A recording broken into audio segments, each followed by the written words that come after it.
Hello, hello, magandang buhay.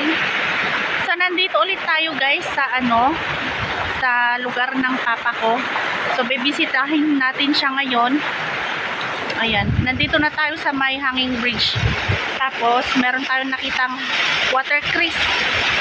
Ayan. Marami guys, oh.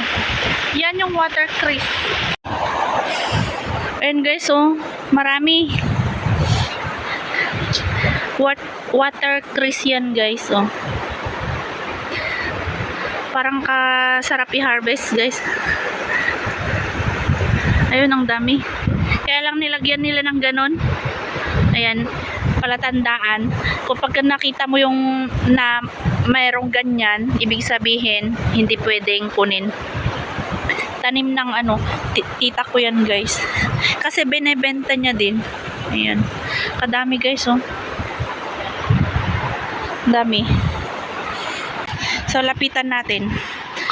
Papakita ko sa inyo yung style ng water crease. Masarap to guys, eh. Ganito yan. Ayan, na-harvest na pala dito. Ayan guys, oh. Ang tataba. Di ba guys? Oh. Ang dami. Hanggang doon. Dami guys. Ayan.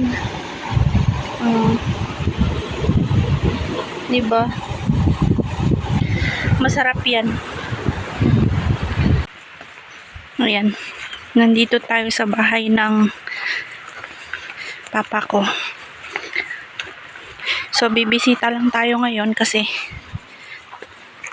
maglalaba ako.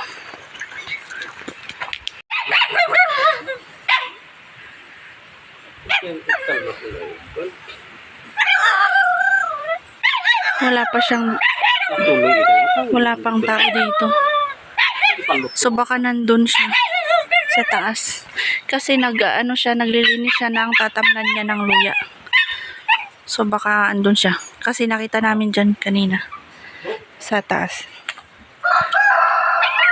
Meron siyang nalinisan doon. Baka nandun siya. Ayan, so magpapainit tayo ng tubig. Tignan nyo naman yung ating takuri. So, kahoy guys ang lutuan niya dito. Since bundok naman ito guys, maraming kahoy dito.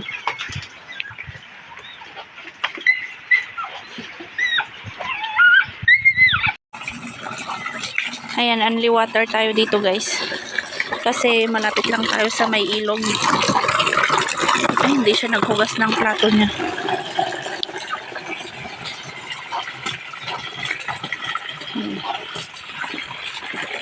Meron tayo ditong sayote.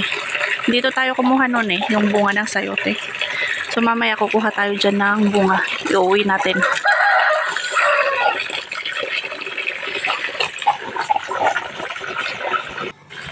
So, ayan guys, tignan nyo naman yung ating lalabhan. Ayan, so gagamitin natin itong malaking kasi wala tayong planggana.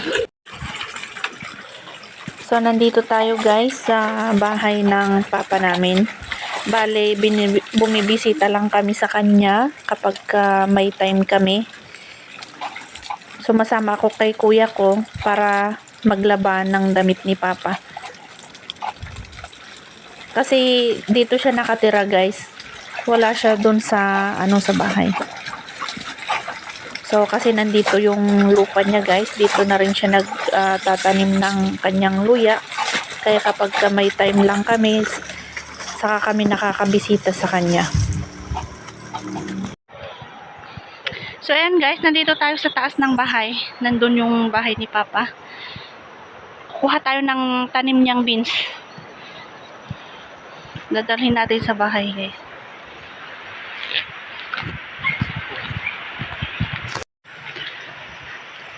Ayan, ito na guys yung beans.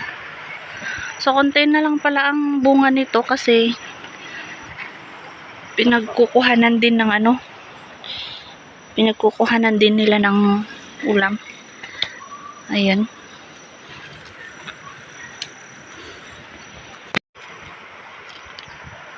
Ito yung tanim ni Papa guys, pero hindi umabot sa magandang presyo.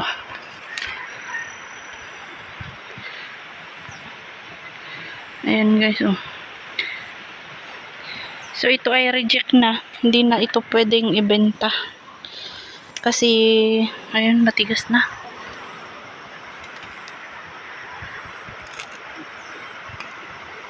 Tsaka mapangit na yung kanyang ano.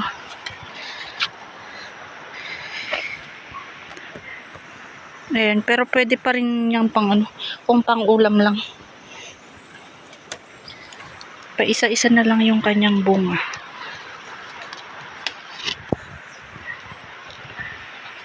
Ayan, mga ganito.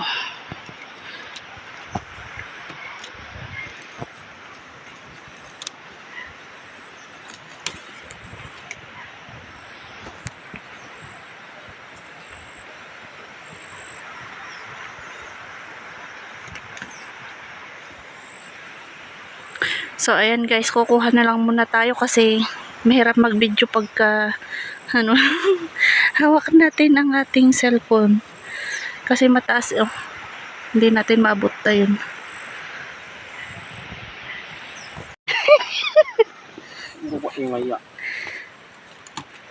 Ayan. Ayan to kulong takulit sa bergerak ba. Kita nga tanto kita ko nula. Okay. Ito na guys yung ating napitas na beans. Ayan. Marami na yan guys. So okay na yan. Ito guys ay hindi na yan na-sprayhan ito. Kasi reject na yung mga yan. Ayan, marami pa yan, oh. Hanggang dyan sa taas. Pero marami na tayong nakuha.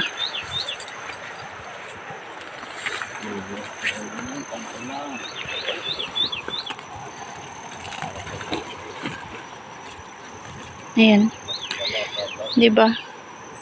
Ito ay Baguio beans. Dami.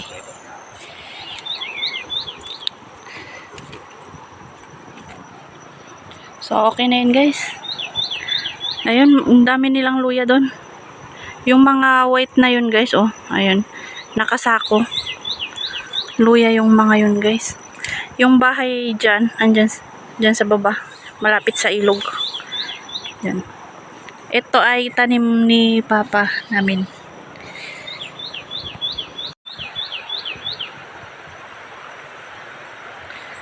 So, ayan lang guys. Thank you very much sa panonood. Pati ba mo? Ayan. Ayan, kumukuha pa si kuya ko. Marami pa kasi guys, sayang. Hindi din kinukuha. Nagsawa na silang iulam. So kung malapit lang ito sa bahay siguro.